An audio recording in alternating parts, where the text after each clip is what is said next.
Sometimes a shoe just commands attention by how it looks, and this shoe is definitely one of them. This is the UB-9-DS Trainer from Asics.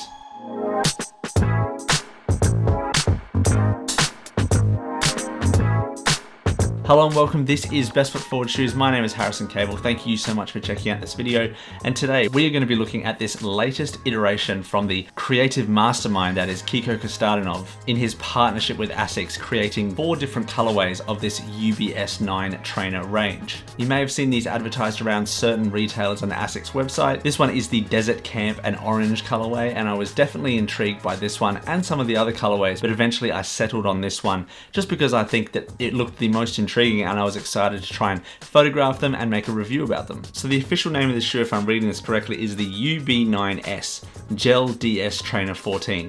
Come on Asics, you've got to do something about that name. There is no way that I am going to be saying the full name of this shoe every single time, otherwise this video would be 25 minutes long. So I'm just going to be referring to it as the UB9. And in fairness, I think if this shoe had an official collaboration attached to it, this shoe would have sold out instantly, because I think that the colors, the way the materials and the overlays all blend together, it just looks super cool. So the Bulgarian designer Kiko Kostadinov, as I have spoken about before in previous videos, he is kind of the creative head of this Asics revolution. He has made the Asics Novalis line and kind of spearheaded the direction that the brand is going. And putting together designs like this shoe and a couple of other ones that I really like really puts Asics in a very unique position of being incredibly comfortable and yet also incredibly fashion forward. The fact that they can bridge that gap between the trail or running scene and also the Paris fashion scene is a testament to some of the work that they've done over the last year or two. So we'll get into some of the overall materials and the on-foot feel of the shoe in a minute. But first of all, thank you so much for checking out this video. I know the internet is a really big place and I really appreciate that you have come to this channel to watch this video, and hopefully I can give you some information that you find useful about this one. I would definitely recommend people to pick this one up. Just a quick peek, they definitely fit very nice, they fit true to size. So if you want to stick around, we're going to be looking a little bit further into some of the details of this shoe. And after we're done, you can hit subscribe, you can like the video if you like, it really does help the channel grow. You can check out my Instagram as well. We also have a podcast on this channel, so there's a ton to look into. So let's dive right in and check this one out. And there's the box. It is a pretty standard Asics box. You have a little bit of 3M reflective striping right here.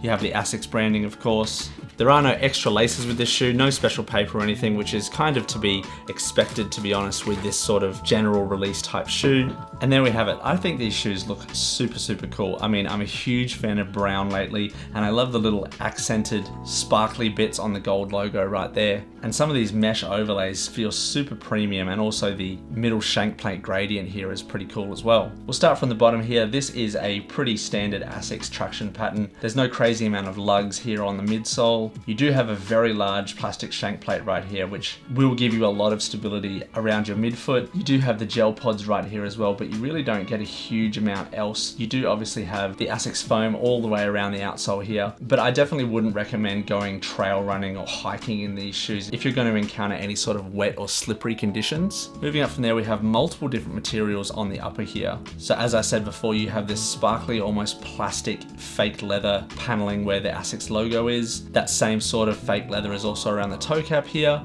However, it is done in that very nice chocolatey kind of dark brown leather there, which is very nice. On the lateral side, you do have this little bit of plastic overlay around the front toe cap right here, which has that almost reflective green type of feeling, so that's very nice. You do get a little bit of breathability with the mesh at the front here. However, you do have these plastic overlaid strips that go all the way around the front toe, as you can see with the lines. That is definitely going to cut down on breathability, but I think it kind of adds a little bit to the overall look of the shoe. Like I said before, I think that this shoe is a perfect kind of crossover between function and lifestyle, where you can be comfortable in them but also look really cool in them. The last material that I will touch on around the back here is this really nice mesh in that beautiful blue tones right here. That same color but different style meshes around the lateral side in almost like a very tight knit, almost a fish scale type of shoe. The only shoelaces that it comes with are these very nice round brown laces with blue accented piping right there. The eye stays are done in that nice brown leather right here.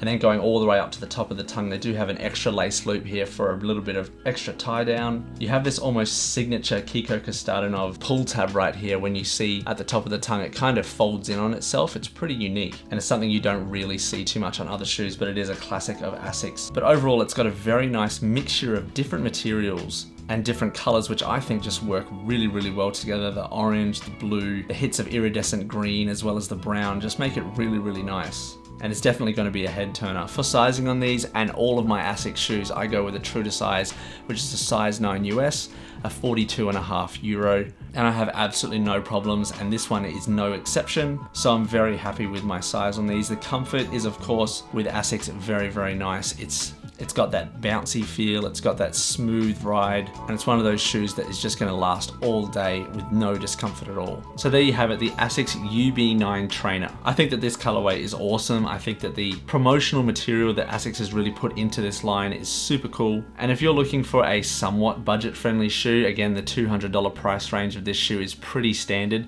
but you are definitely getting your bang for buck because of the comfort of this shoe, and also the way I think it looks really does command a lot of attention. It's really cool to see Asics putting so much effort into these non-collaborative shoes that can kind of be accessed by anyone, and yet I feel have a really upgraded and collaboration feel. These are super cool. I'm really digging them. I really love what Asics is doing. Thank you so much to everybody for watching. I really appreciate everyone who has tuned in over the last few weeks and months. Thank you so much for subscribing, for liking the videos. It really does mean a lot. If you want to check out my Instagram, it's just below down here. I do like daily sneaker content, as well as some more short videos and photography. We also have a podcast as well if you want to check that one out. We have some really cool guests that you might like for a little bit more long form content. So again, there's so much to check out on this channel. I really appreciate everyone for stopping by and watching.